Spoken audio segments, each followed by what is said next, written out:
पाकिस्तान का झूठ बोलना उनके डीएनए में है, वो बोलते रहे। सच्चाई दुनिया को मालूम है, सच्चाई टीवी के ऊपर आ चुकी है, सच्चाई वीडियोस में है, सच्चाई सैटेलाइट इमेजरी में है, जो कि इंडिया ने बार बार दिखाई है। सच्चाई ये है कि उनके 14 अगस्त जो 2025 का जो 14 अगस्त था उनके इंडिपेंडेंस डे, उस पे उन्होंने 138 जो गैलेंट्री अवार्ड्स दिए थे, जो कि उनके ही समा टीवी ने अपनी वेबसाइट पे नाम पब्लिश किए थे, और वो तमाम 138 के 138 गैलेंट्री अवार्ड जो हैं वो पोस्थुमस यानी कि उनके शब्दों में शहीद को दिए गए थे। और 138 शहीद तो वो मानते हैं जिनको उन्होंने गैलेंट्री अवार्ड दिए।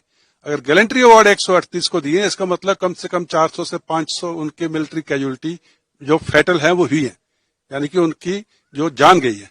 तो ये कहना कि नूर खां पे थोड़ा सा गिरा, एक ड्रोन गिरा, थोड़ा सा कुछ नुकसान हुआ, नूर खां तो आग के बवाल में आग के बबूले उधर उड़ रहे थे, उनके पाकिस्तानी सिटीजन ने उसके वीडियो बना के अपलोड किए हैं।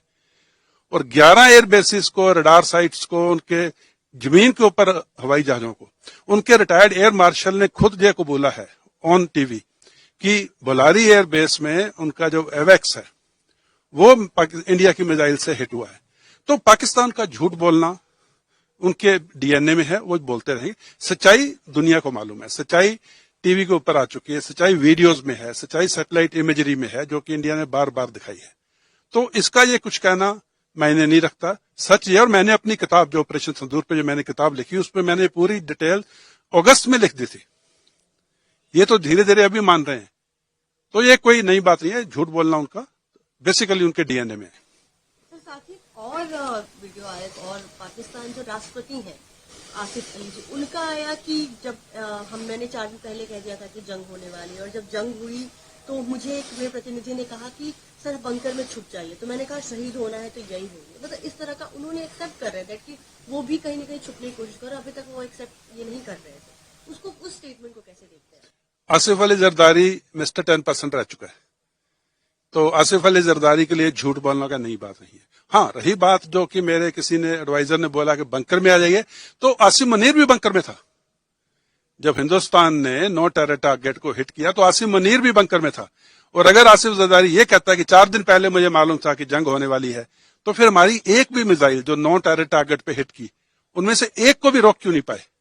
अगर उनको 4 दिन पहले से मालूम था कि इंडिया हमला करेगा, तो फिर उनकी तैयारी क्या थी? इसका मतलब उनका डिफेंस बिल्कुल जीरो है, और झूठ बोलना उनकी फितरत में शामिल है। तो ये मिस्टर 10% को ज्यादा सीरियसली मत लीजिए, ये उनका किरदार है, ये उनका, जैसे मैं दोबारा से कहूंगा, इनके भी डीएनए में झूठ बोलना है। और रही बात बंकर की, बंकर यस, तमाम लीडरशिप इंक्लूडिंग उनका chief of army staff bunker में थे जब हिंदुस्तान ने हमला किया। सिर्फ उनके जो सिपाही थे वो खड़े थे मरने के लिए। तमाम कमांडर, तमाम लीडर, तमाम पॉलिटिशियन बंकरों में थे।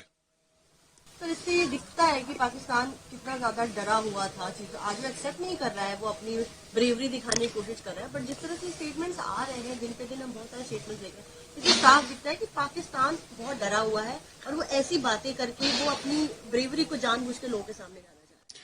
देखिए, डरना जो है ना, तथ्यों पे आधारित है, फैक्ट्स पे आधारित है। इंडिया की मिलिट्री माइट और पाकिस्तान की मिलिट्री माइट का कोई मुकाबला नहीं है। इंडिया की इकोनॉमिक माइट और पाकिस्तान की इकोनॉमिक माइट का कोई मुकाबला ही नहीं है। इंडिया की डिप्लोमेसी और पाकिस्तान की डिप्लोमेसी का कोई मुकाबला नहीं है। इंडिया की जो पॉलिटिकल विल है, जो हमारे देश की पॉलिटिकल विल है, उसका और पाकिस्तान में तो पॉलिटिक्स है ही नहीं है। तो इसलिए डरना उनके लिए स्वाभाविक है, उनके लिए डर का माहौल अच्छा भी आपने देखा। कोर कमांडर की कॉन्फ्रेंस में उनका चीफ ऑफ आर्मी स्टाफ और सीडीएस और पता नहीं अपने आप उसने क्या क्या बना रखा है, वो एक बुलेट प्रूफ शीशे के पीछे बैठा है कोर कमांडर के कॉन्फ्रेंस में अपने जीएचक्यू के अंदर। अगर कोई फौजी अफसर अपने हेडक्वार्टर में बुलेट प्रूफ शीशे के पीछे बैठ के बात कर रहा है अपने जो उनके सबॉर्डिनेट्स हैं, तो फिर डर तो अच्छा है ना, और होना भी चाहिए। बड़ी ताकत से माथा लगाओगे तो डरना तो पड़ेगा ना, तो सही है।